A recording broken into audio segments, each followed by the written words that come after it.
Le principal obstacle au bonheur, c'est nos propres pensées. C'est pas quelque chose d'extérieur à soi. Le bonheur pour moi, c'est la liberté. Pour moi, c'est très simple en fait, le bonheur. C'est juste être. Bienvenue sur le podcast C'est quoi le bonheur pour vous ? Je m'appelle Julien Perron, je suis le réalisateur du film C'est quoi le bonheur pour vous ? Pendant plus de 4 ans, je suis parti à travers le monde pour interviewer 1500 personnes autour de cette question fondamentale. À travers ce podcast, on parlera bien-être, développement personnel et médecine douce. Je vous souhaite un merveilleux voyage sur la route de la connaissance de soi.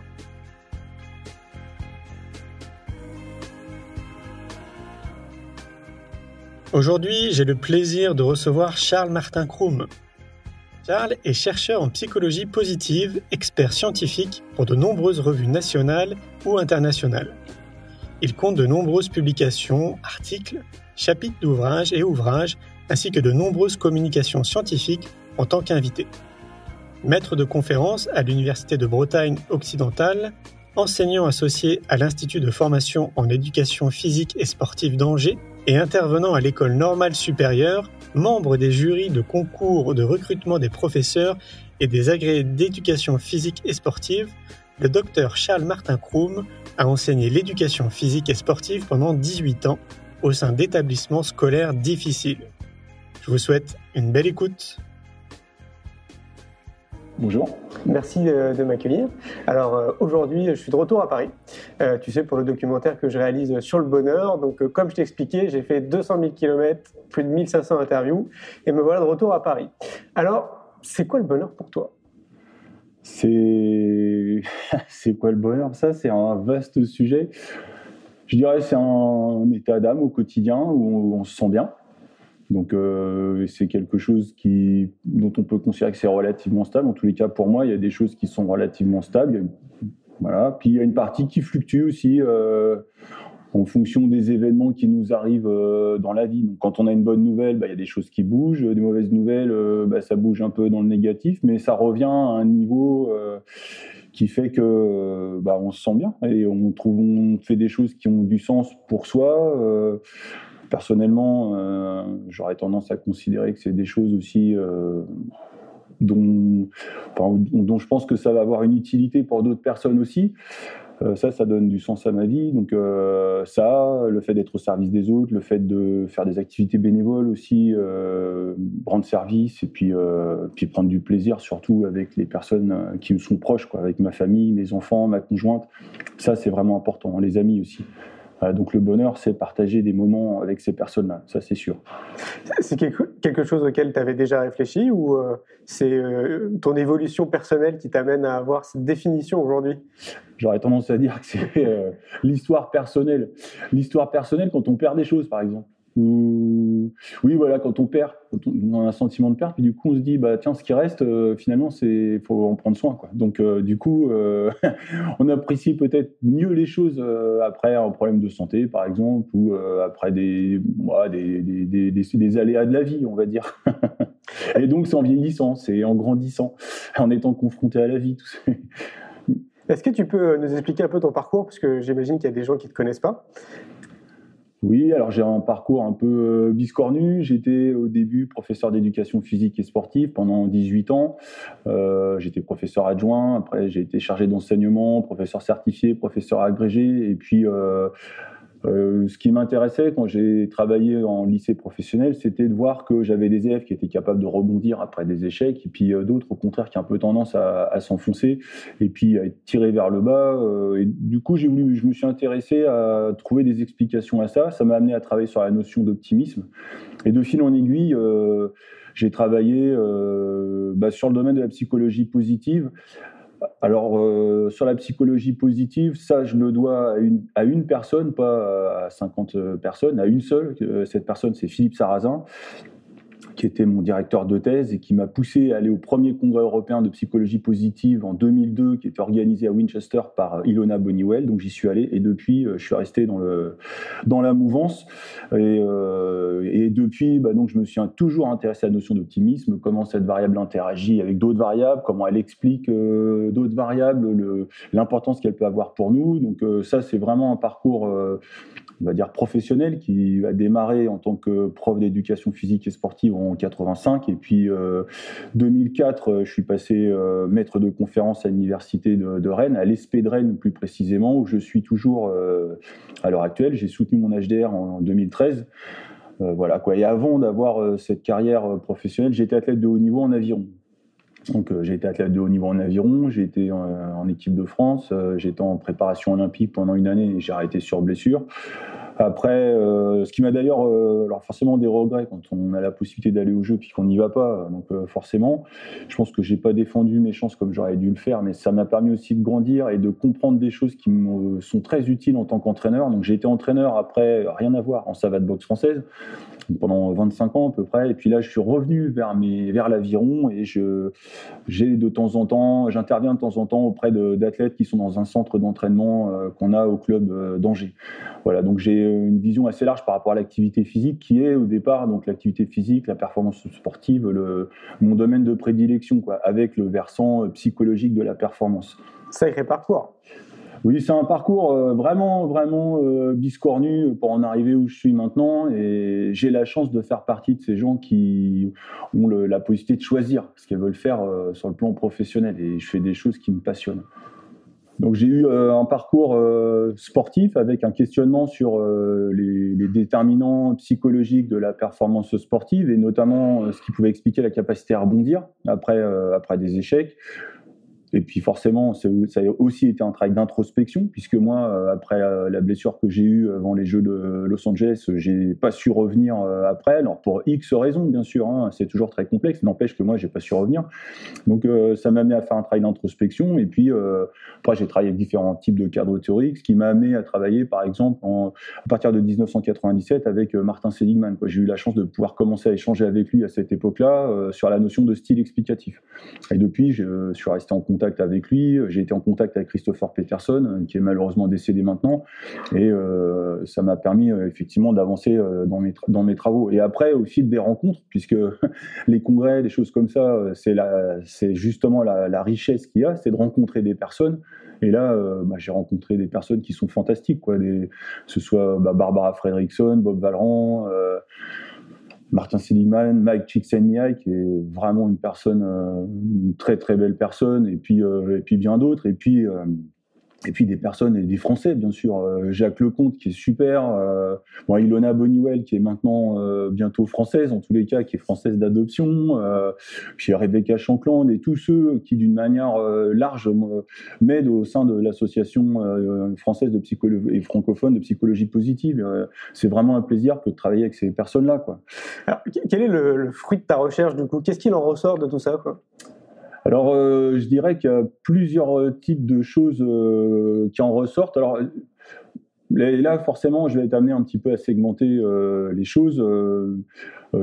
Moi, mon corps de métier, c'est quand même le fait d'avoir été enseignant, et je considère mon métier comme étant forcément focalisé sur la recherche de solutions pour les enfants. Comme j'ai été en prof en lycée professionnel industriel, donc forcément avec des élèves qui très souvent ne choisissent pas cette filière-là, ou en collège de réseau d'éducation prioritaire, j'ai été confronté à des élèves qui étaient un peu en difficulté ou en souffrance.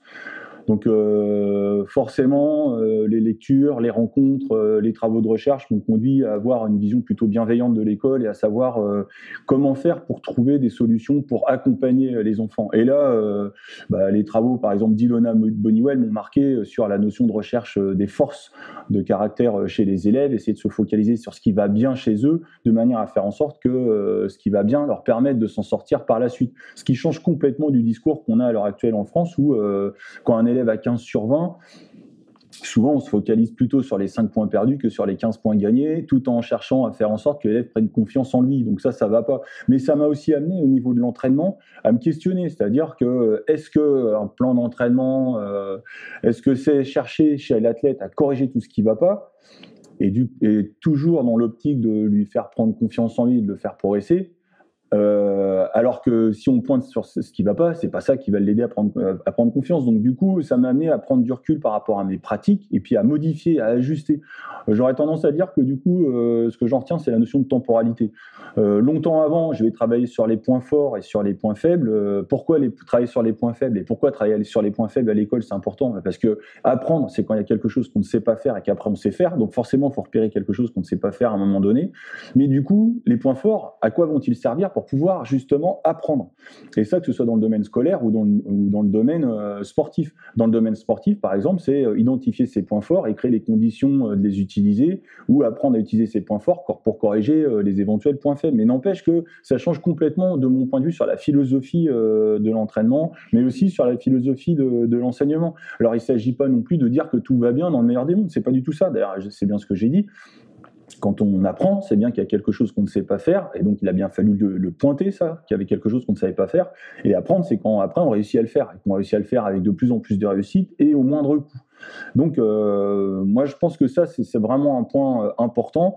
Et pour que l'élève soit amené à utiliser ses forces, à un moment donné, il faut développer en lui l'espoir, développer en lui l'optimisme, quoi. C'est-à-dire, nous devons, quand on est enseignant ou quand on est intervenant avec des jeunes, être optimiste quant aux chances qu'on pense que l'enfant a de progresser. Parce que ça, il va forcément le ressentir. Donc, ça, je dirais que c'est des choses qui m'ont marqué sur mon métier d'enseignant et de formateur d'enseignants. Alors après, maintenant, je travaille sur des choses peut-être un peu plus, on va dire, fondamentales, sur par exemple vérifier si des personnes qui ont un profil plutôt type optimiste, on va dire un niveau d'optimisme élevé, ont plus tendance à se focaliser sur des émotions positives que des personnes qui ont plutôt un profil bas en optimisme. Alors ça, ce serait quelque chose d'un peu plus fondamental pour répliquer des travaux qui existent déjà, mais dans l'optique d'une intervention. Alors qu'est-ce que j'entends par là? Tout simplement augmenter le niveau, voir si en augmentant le niveau d'optimisme, ça change des choses sur la perception au niveau émotion. Alors pourquoi les émotions, notamment positives, sont-elles importantes? Parce qu'on sait qu'une personne qui ressent des émotions positives va prendre plus d'informations dans l'environnement, va prendre ses décisions plus vite, va prendre des décisions plus pertinentes. Dans certains domaines, c'est extrêmement important. Et après, on sait aussi que les émotions positives, ça va être l'un des paramètres, notamment du bonheur. La dimension hédonique du bonheur. Donc, vous voyez, en fait, finalement, les choses, elles sont liées, quoi. À un moment donné, les choses sont liées. Si je devais résumer très très vite ce que je fais, je suis passé d'une logique descriptive à une logique plutôt d'intervention. Ce qui m'intéresse maintenant, c'est d'intervenir. Quand on parle d'optimisme, par exemple, on dit, bah voilà, les optimistes, ils ont tout plein d'avantages et les pessimistes, ils ont tout plein d'inconvénients. Ok, en admettant que ce soit vrai, parce que c'est pas toujours vrai, mais en admettant que ce soit vrai, qu'est-ce qu'on fait avec une personne qui aurait plutôt tendance à être pessimiste? Voilà, la question elle est là. Et donc moi, ce qui m'intéresse, c'est l'intervention par rapport à ça. Comment est-ce qu'on peut faire pour augmenter le niveau d'optimisme ou le niveau d'espoir? Et quels sont les effets bénéfiques de l'augmentation du niveau d'espoir? Voilà, ça c'est vraiment quelque chose qui m'intéresse en ce moment, avec toutes les conséquences que ça peut avoir sur des variables comme la prise d'information, des variables physiologiques, le flow par exemple aussi, et bien sûr aussi le bien-être, le bonheur. Et le flow, on sait qu'il y a une relation aussi flow-bien-être. C'est clair, donc ce qui veut dire qu'on peut considérer qu'il y a des outils pratiques qui pourraient nous permettre de tendre vers le bonheur? Oui, je pense que d'ailleurs ça a été démontré par les travaux de Sonia Lyubomirsky, il y a une partie du bonheur qui serait innée, mais il y a une grande partie qui dépend de nous. C'est pour ça que je pense qu'il faut absolument battre en brèche les messages qui sont très régulièrement divulgués à la télévision, où on a l'impression que quoi qu'on fasse, on n'y peut rien, quoi. C'est vraiment comme si on était complètement impuissant, quoi. C'est la crise économique, on n'y peut rien, c'est la panique partout, on n'y peut rien. Moi je suis absolument pas d'accord avec ça. Déjà, si nous, chacun à notre niveau, on était capable, nous, d'agir avec nos voisins, avec nos élèves, avec notre famille, avec notre conjoint, vraiment à notre échelle à nous, déjà, je pense qu'il y a déjà énormément de choses qui s'arrangeraient, quoi. Donc, je pense qu'il y a énormément de choses qui sont sous notre contrôle. Alors après, dans le domaine de la psychologie positive, on retrouve des exercices du type les 3 bonnes choses, c'est-à-dire être capable de pointer les choses bien qui nous arrivent sur une journée ou sur une semaine. Donc là, ça dépend du type d'exercice, mais n'empêche, à un moment donné, ne pas regarder que ce qui va pas, mais aussi être capable de regarder ce qui va bien. C'est exactement ce que j'évoquais aussi quand je parlais de la note de 15 sur 20 avec un enfant. Si on veut regarder absolument ce qui va pas, on va trouver ce qui va pas, ça c'est sûr. Donc, je pense qu'on doit aussi être capable de pointer notre attention sur des choses qui vont bien, parce que malgré ce qu'on veut nous faire croire, tout ne va pas si mal quand même. Faut pas exagérer, quoi. Donc, c'est clair. Est-ce que ça serait erroné de dire qu'il y a plus de choses positives sur notre Terre que de choses négatives qu'on nous véhicule à travers les médias ? Alors moi, ça c'est ma conviction profonde. Il y a beaucoup plus de belles personnes, de personnes dignes d'intérêt, de belles choses qui se passent au quotidien que de personnes qui sont des personnes qui sont malfaisantes et de choses mauvaises qui arrivent chaque jour. Sauf qu'on attire notre attention sur tout ce qui va pas, quoi. Alors vous avez l'ancien président du réseau européen de psychologie positive, Hans-Henrik Knoop, qui est un Danois, et qui a monté un module de psychologie positive à l'école de journalisme de Copenhague, par exemple, justement pour former les journalistes aussi à voir les choses qui vont bien.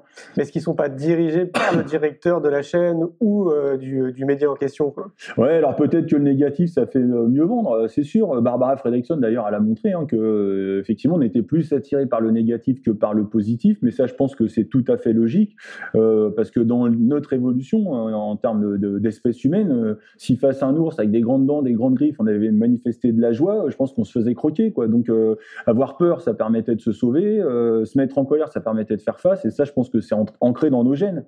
Mais je pense qu'en 2016, on doit être capable aussi de voir d'autres choses que ça, et être capable de focaliser aussi notre attention sur des choses qui vont bien, parce qu'il y a des choses qui vont bien, et si on est capable de les voir, on va s'en sortir, on va s'en sortir d'autant mieux, quoi. Alors les gens vont peut-être se poser la question, on les voit où, les choses positives ? Moi, je pense qu'on les voit sur des petites choses au quotidien, quoi.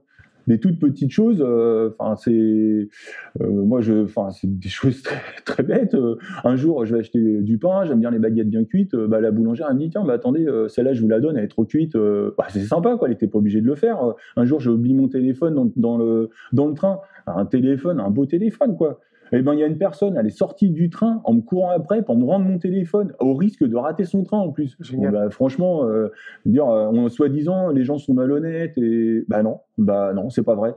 Et puis après, il y a aussi, là, on va dire que ce type de choses, on peut considérer dans une certaine mesure, ça dépend de ma manière de voir ce qui m'arrive. Mais il y a aussi des choses qui sont relatives à mes pratiques, à moi. Par exemple, on sait que si j'ai une pratique physique régulière, intensité modérée, ça va aussi avoir un effet sur mon niveau de bien-être, sur mon niveau de bonheur. Et donc ça dépend entièrement de moi que d'être capable de me plier à une certaine discipline pour faire de l'exercice physique. Et cet exercice physique, alors évidemment, moi j'étais athlète de haut niveau avant, je suis resté sportif dans l'âme et je fais toujours du sport pour le meilleur et pour le pire d'ailleurs, parce que maintenant j'ai de l'arthrose partout, comme quoi il y a aussi le revers de la médaille, mais c'est aussi tout simplement prendre les escaliers plutôt que de prendre l'ascenseur, se déplacer à pied plutôt que de prendre forcément sa voiture. Des choses de ce type-là, dont il a été montré, notamment par les travaux de John Ratey, que ça avait des effets extrêmement bénéfiques, à la fois en termes de bien-être et en termes de prévention de tout un ensemble de maladies, entre guillemets, maladies, non pas entre guillemets pour la dépression, mais prévention de l'anxiété aussi, par exemple, donc vraiment des effets bénéfiques. Donc il y a énormément de choses qui dépendent de nous. Donc, ce qui veut dire que si je fais un raccourci, on est responsable de notre bonheur et de notre malheur. Je pense qu'on est en partie responsable. J'ai bien dit en partie. Je crois que Sonia Lyubomirsky évalue à 40% la part qui nous incombe à nous. Ça veut dire que le reste, c'est quand même l'environnement, c'est la génétique. Il ne faut pas se voiler la face quand même. L'environnement, c'est un rôle important. À midi, il y avait un reportage à la télévision sur le burn-out en entreprise. Aller dire à quelqu'un qui est en situation de burn-out que ça dépend que de lui d'être en situation de burn-out et entre guillemets que c'est de sa faute. Donc ça, je pense que ce serait abusé. Non, forcément, il y a l'environnement qui dépend, qui va avoir un effet extrêmement important sur le bien-être et le bonheur de la personne. Mais après, une personne qui est en situation de burn-out, peut-être que ça vient aussi d'une pression qui est exercée sur elle. Les personnes qui exercent cette pression sur elles, ça dépend quand même d'elles de la relâcher, cette pression-là. Donc, à un moment donné, c'est aussi s'inscrire dans une vision un peu plus humaniste, peut-être, au niveau du travail. Et moi, j'ai quand même le sentiment que c'est un peu ce qui se passe en ce moment.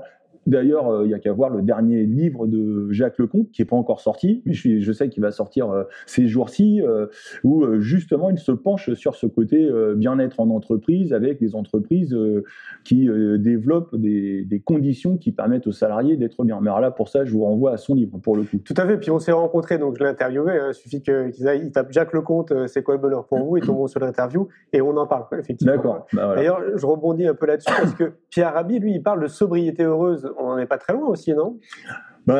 Je connais pas le concept, mais moi, ce que ça évoque en moi, c'est le fait qu'à un certain moment, on n'est jamais content de ce qu'on a et on veut toujours aller plus loin, quoi. Et on est dans l'idée du toujours plus. Vous savez, travailler plus pour gagner plus. Et je crois qu'à un moment donné, c'est pas forcément faire preuve d'un manque d'ambition que de se poser et de dire, c'est super, quoi. Faut profiter de ce qu'il y a maintenant. Et là, on serait proche, par exemple, de pratiques du type mindfulness, quoi, la pleine conscience, quoi. On est tellement parfois en train de courir après des choses, après des bonnes choses, qu'on oublie de voir ce qu'on a devant nous, quoi. Donc là, j'ai un copain, par exemple, il a monté une petite revue qui s'appelle Slow.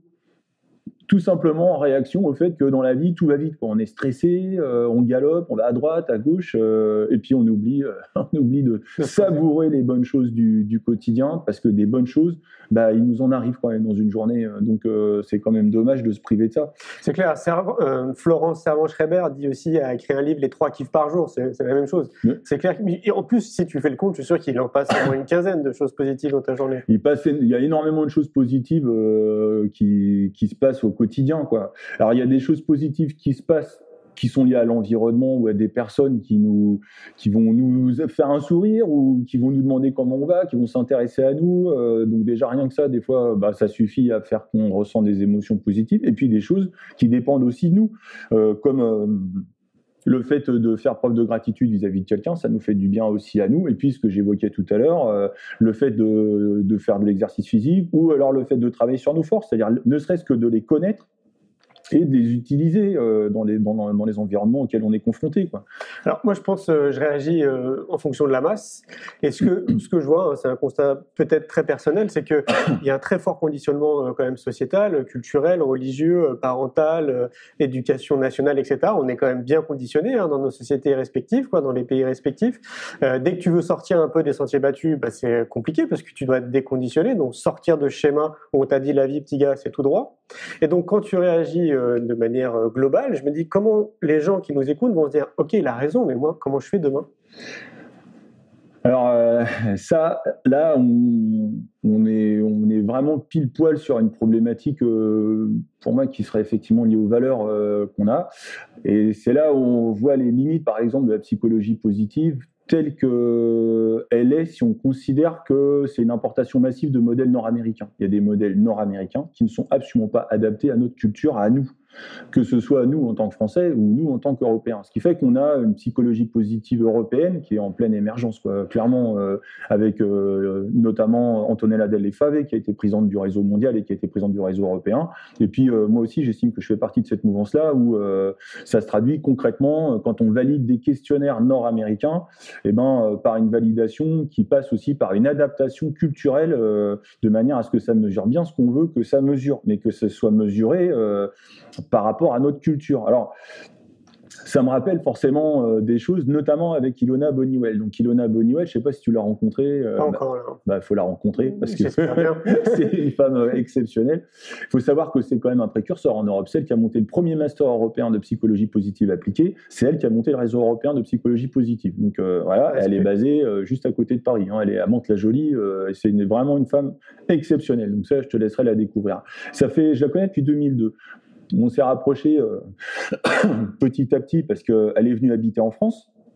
Et on a commencé à travailler notamment sur le modèle des forces. Et on a développé un petit atelier pratique avec des cartes. Donc, on a appelé les cartes de force, avec lesquelles on peut travailler avec des personnes en face à face sur l'identification des forces, l'utilisation des forces, et ainsi de suite.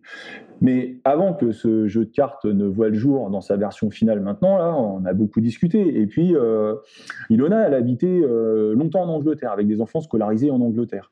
Et on discutait d'éducation. Et je lui disais, mais t'as pas idée, en France, On appuie là où ça fait mal. On a énormément de pression exercée sur les élèves.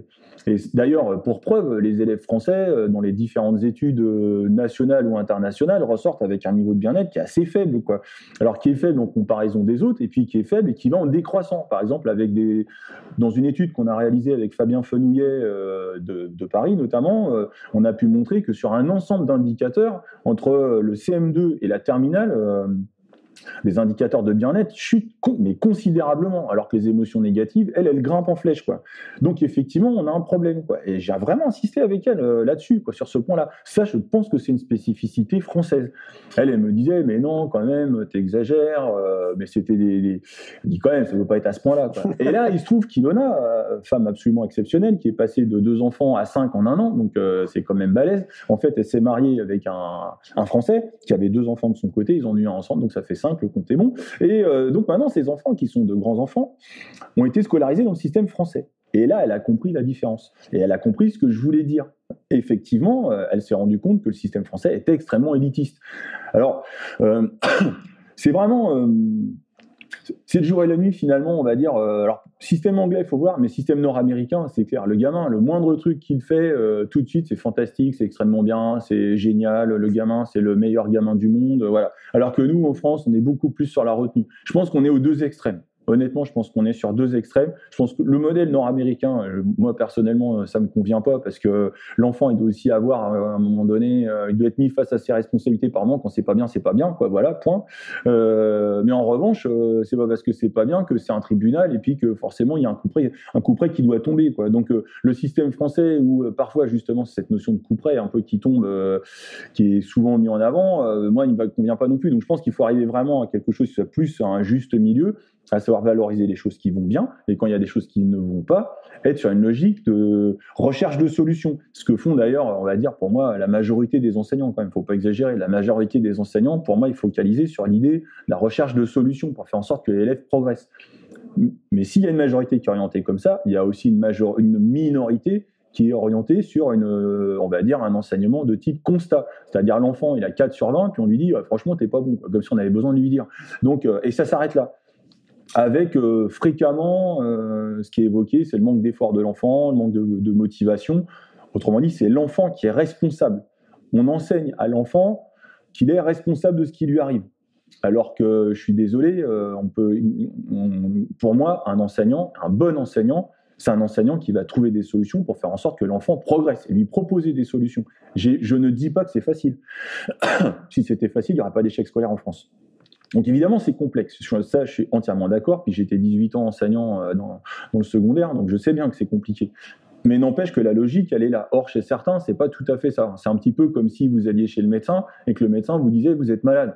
Sans blague, si vous étiez pas malade, vous n'iriez pas chez le médecin. Donc ce qui vous intéresse, c'est le diagnostic et puis derrière l'ordonnance, et en espérant que derrière ça aille mieux. Eh ben, malheureusement, il y a certains profs qui se contentent de faire juste le constat, quoi. Ça va pas, quoi. De toute façon, forcément, il y a des choses que le gamin sait pas faire, puisque s'il savait faire, si l'élève est en 5e et s'il savait tout faire, mais ce serait des gens qui 4e. Donc, par définition, il ne sait pas, quoi. Donc, c'est tout à fait logique, quoi. Donc, on enfonce un peu des portes ouvertes, qui fait qu'on a des débats très réguliers qui reviennent, par exemple, sur l'évaluation, quoi.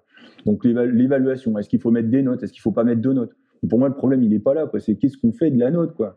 Parce que la note, ça devient pratiquement un jugement de valeur sur la personnalité de l'enfant. Et c'est pas là, de mon point de vue, ça sert absolument à rien.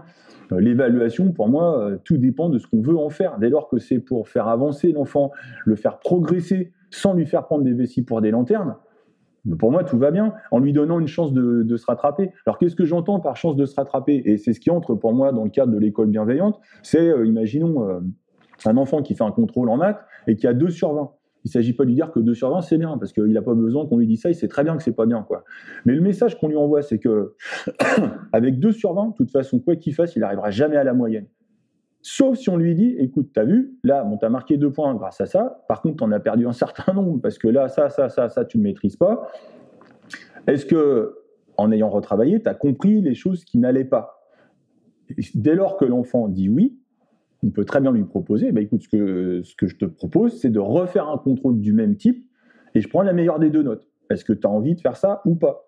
Donc lui laisser une part d'autodétermination, c'est-à-dire lui donner le sentiment que c'est lui qui contrôle une partie des choses. Et là, de mon point de vue, on entre dans une logique bienveillante. Alors que là, en ce moment, c'est pas du tout comme ça que ça fonctionne. Le gamin, il va avoir 2, et dans le meilleur des cas, on lui donne une chance de se rattraper, mais on fait la moyenne des notes. Alors pour le coup, le gamin, il est pas fou, il sait très bien que 2, derrière, pour avoir 10, il faut qu'il ait 18, quoi. Donc, et 18, ça va lui demander de tels efforts qu'il n'arrivera pas à s'engager, quoi. Il est pas fou, l'enfant, quoi. Donc, c'est une excellente transition, parce que moi, c'est un sujet qui me tient à cœur, l'éducation. Tu sais, on est en train de créer une école, moi j'appelle l'école de la vie, justement. C'est une école pour les enfants, c'est une école alternative. L'idée, c'est de proposer des solutions qu'on ne propose pas dans le cadre de l'éducation nationale, inspirées de Steiner, Montessori, Freinet, Summerhill, etc.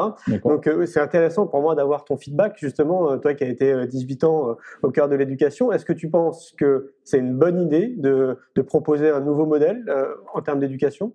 Alors, moi, je trouve que c'est une bonne idée, sachant que malheureusement, au fil du temps, on a l'impression que l'histoire, c'est un peu une boucle qui se reproduit et qu'on oublie des choses qui ont été faites, quoi. Et moi, ça, je trouve ça parfois un peu triste, quoi, parce que justement, Maria Montessori ou Steiner ou Célestin Freinet ou les Livres aux enfants de Summerhill, il y a énormément de choses qui ont été produites, dont on va dire, dont l'efficacité a pu être attestée, quoi, et alors attestée en termes de quoi maintenant, parce que c'est aussi s'accorder là-dessus, attestée en termes de qualité de vie pour l'enfant et puis de qualité des apprentissages, quoi, parce que c'est quand même ça le but du jeu à l'école.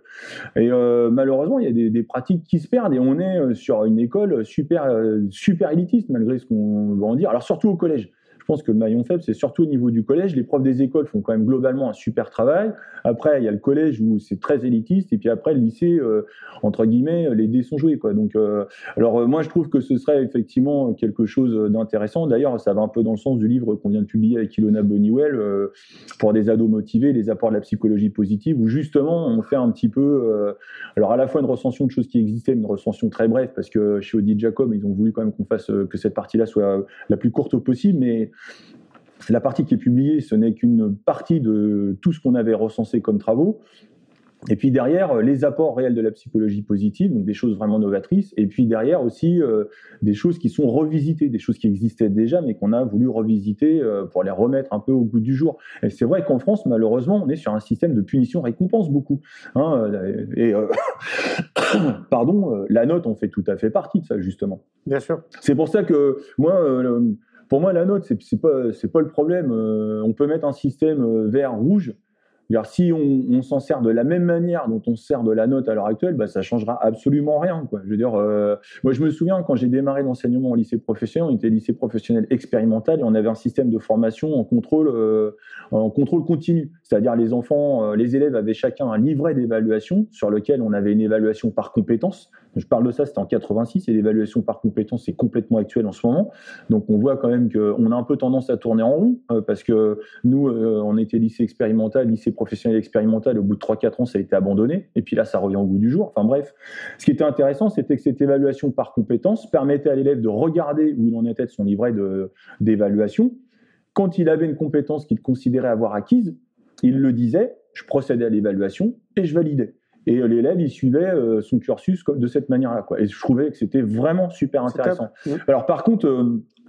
par exemple, il y avait une compétence à s'informer. Là où ça devenait compliqué, c'est que par exemple, en éducation physique et sportive, il pouvait avoir acquis cette compétence, alors qu'elle n'était pas acquise en maths, par exemple, ou en français. Donc c'est vrai que là, à partir de quand on considère que la compétence est acquise ?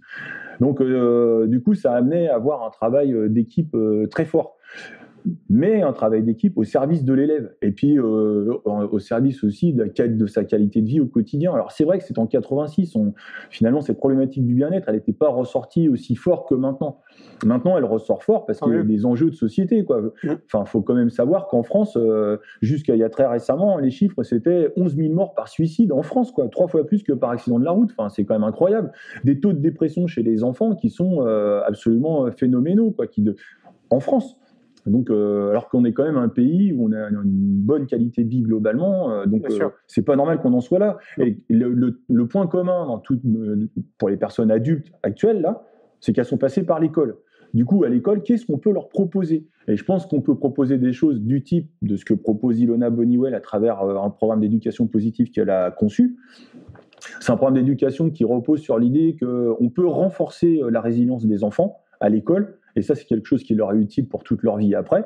Mais il n'y a pas que ce qu'elle propose, elle. Il y a aussi d'autres travaux avec d'autres types de programmes. Et puis, Céline Alvarez.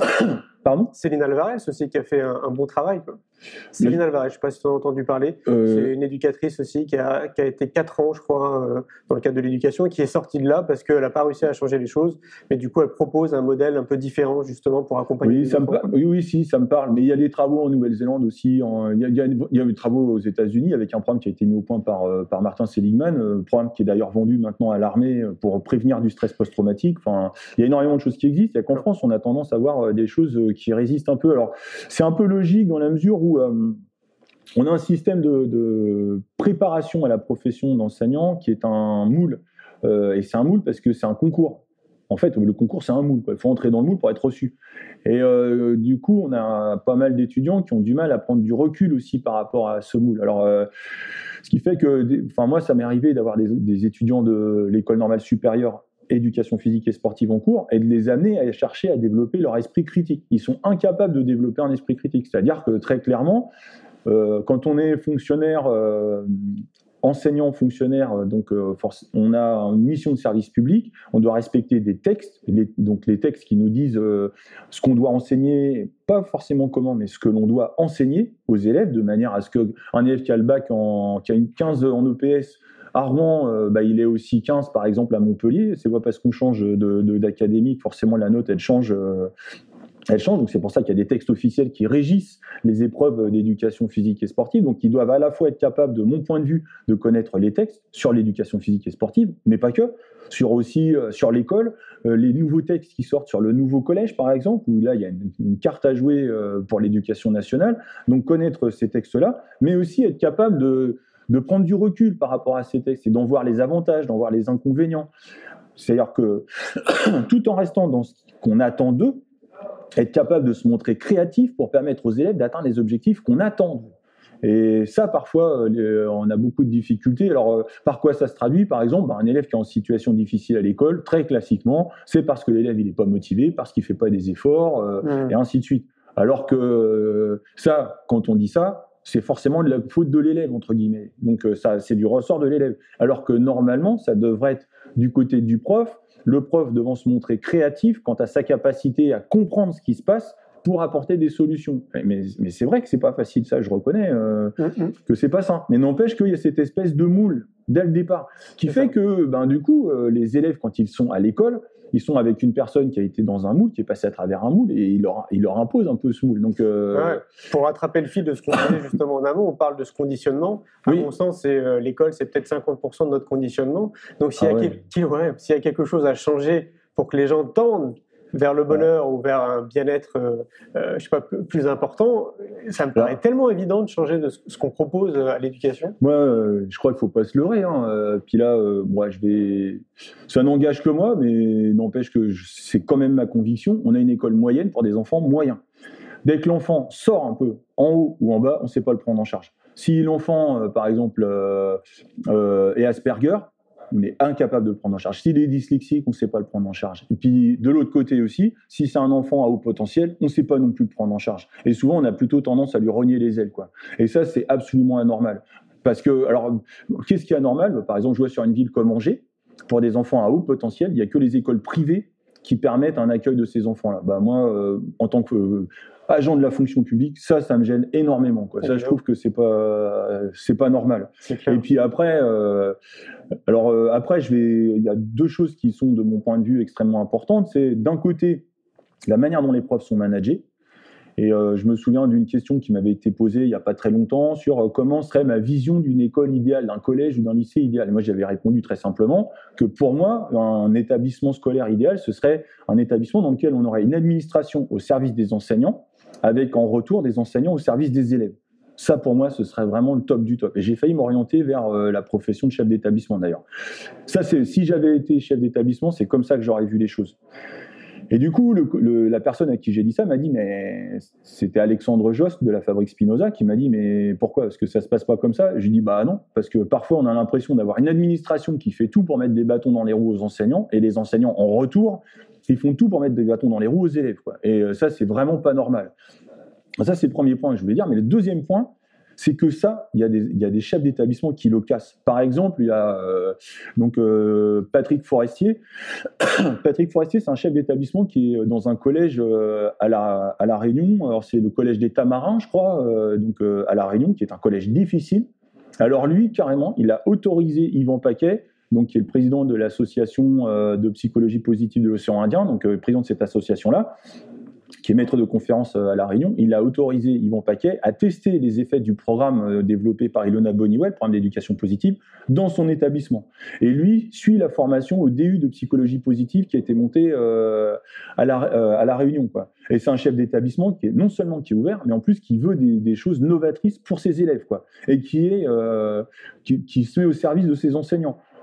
Voilà, quoi. Lui, c'est un super chef d'établissement. Mais j'ai eu dans ma carrière, j'ai peut-être eu 6 ou 7 chefs d'établissement. Il y en a eu un qui était super, quoi. Quand j'étais en lycée pro, il était vraiment exceptionnel, quoi. Mais après, dans les autres, il y a eu des moments où on voyait bien que pour eux, manager un établissement, c'était exercer un pouvoir sur les enseignants, quoi. Et les enseignants, en retour, enseigner, c'est exercer un pouvoir sur les élèves. Je suis désolé, c'est pas comme ça que ça marche. Non, c'est évident. Ouais. Pour essayer de les défendre, est-ce que c'est pas lié aussi justement au conditionnement qu'on a eu? Tu vois, c'est très pyramidal. Ouais. En France, c'est vrai que c'est très pyramidal, avec après un chef d'établissement qui dépend du rectorat, un rectorat qui dépend du ministère, et ainsi de suite. C'est vrai, mais si on est comme ça, on a forcément des systèmes de pression qui s'exercent, et qui est-ce qui paye les pots cassés en bout de ligne? C'est l'élève. Ouais. Alors c'est vrai que du coup, donner de l'autonomie aux établissements scolaires à travers les derniers textes qui sortent sur le collège notamment, ça pourrait permettre de libérer un peu les choses de ce point de vue-là. Après, je pense qu'il faut être optimiste par rapport à la manière dont ces réformes vont être accueillies à la fois par les enseignants et puis par les chefs d'établissement, quoi. Voilà, je pense qu'il faut jouer la carte à fond, parce que je crois que pour un enseignant, être au service des élèves, c'est absolument déterminant. Moi, c'est ce que je dis à mes étudiants. Je leur dis, si vous n'étiez pas là, je ne serais pas là. La dernière fois... c'est vrai, c'est pas facile, on amphi 200 étudiants. Alors je leur ai dit, ma plus belle histoire d'amour, c'est vous, quoi. C'est vrai, si vous n'étiez pas là, je serais pas là. Mais ça veut pas dire que je suis leur larbin. Je leur ai dit, si vous m'envoyez un mail, je répondrai toujours, je serai toujours là pour vous. Mais il y a cette notion de service qui est vraiment importante. Et je pense que dans un établissement scolaire, c'est la même chose. Le jour où il n'y a plus d'élèves, il n'y a plus de profs, quoi. Mais ça devrait aussi être sur l'échelon supérieur. Le jour où il n'y a plus de profs, il n'y a plus de chef d'établissement, quoi. Et on devrait avoir un travail où tout le monde, on devrait dans une logique où tout le monde travaille ensemble et avec un travail qui est complémentaire. Or, par moment, on a vraiment des fois le sentiment qu'il y a des échelons de pouvoir, quoi. Tu penses qu'on va y arriver? Oui, parce que les choses, de mon point de vue, elles changent. Alors, qu'est-ce qui me fait dire que les choses changent? Je vois certains des étudiants que j'ai à Rennes. Alors, je pense surtout aux étudiants profs des écoles. Il y en a qui sont brillants, quoi, et qui se questionnent et qui osent essayer des choses et qui ont une vision bienveillante de leur enseignement. Par exemple, ils vont dire que dans leur classe, c'est bruyant. Ils sont en stage, la classe, elle est bruyante et tout. Alors, ils disent quand même, moi, ma classe, elle est bruyante, il y a des collègues, il n'y a pas un bruit dans la classe. Je dis, ouais, mais n'empêche que là où c'est bruyant, ça veut dire que la classe, elle vit et que les enfants, ils sont épanouis parce qu'ils peuvent s'exprimer. Alors que de l'autre côté, quand il n'y a pas un bruit, c'est la dictature, entre guillemets, quoi. Donc, c'est pas ça qui va permettre aux élèves de prendre la parole en public. C'est clair. Est-ce que tu aimes bien les citations? Est-ce que j'aime bien les citations? Oui, mais j'ai une très mauvaise mémoire. Okay. Parce que j'avais posé la question, est-ce qu'il y a une citation que tu aimes bien? Alors, il y a une citation pour laquelle, mes copains me reconnaissent, c'est « tout ce qui ne me tue pas me rend fort ». Et c'est arrivé dans un contexte un peu particulier, mais ça, c'est une citation, effectivement, que j'aime bien, parce qu'elle suppose justement cette capacité, à un moment donné, à rebondir et puis à repartir, même face à des situations difficiles. D'accord. Merci beaucoup, Charles Martin. C'est un plaisir, un grand plaisir. À bientôt. Un grand merci pour votre écoute. J'espère que vous avez passé un bon moment avec nous. Je vous invite à prolonger l'expérience en regardant mon film « C'est quoi le bonheur pour vous ?» Vous le trouverez assez facilement sur YouTube. Si vous souhaitez ancrer davantage les choses, nous avons créé le jeu de cartes « C'est quoi le bonheur pour vous ?» qui vous permettra de mieux vous connaître et de mieux connaître les gens avec lesquels vous allez jouer de manière ludique et bienveillante. Vous me retrouverez assez facilement sur les réseaux sociaux si vous souhaitez qu'on échange en direct. Et merci de nous laisser des messages ou des avis, des commentaires. Ça fait vraiment plaisir et je prendrai une grande joie à vous répondre. En attendant, je vous souhaite une très belle route et je vous retrouve maintenant la semaine prochaine pour un nouvel épisode du podcast C'est quoi le bonheur pour vous ?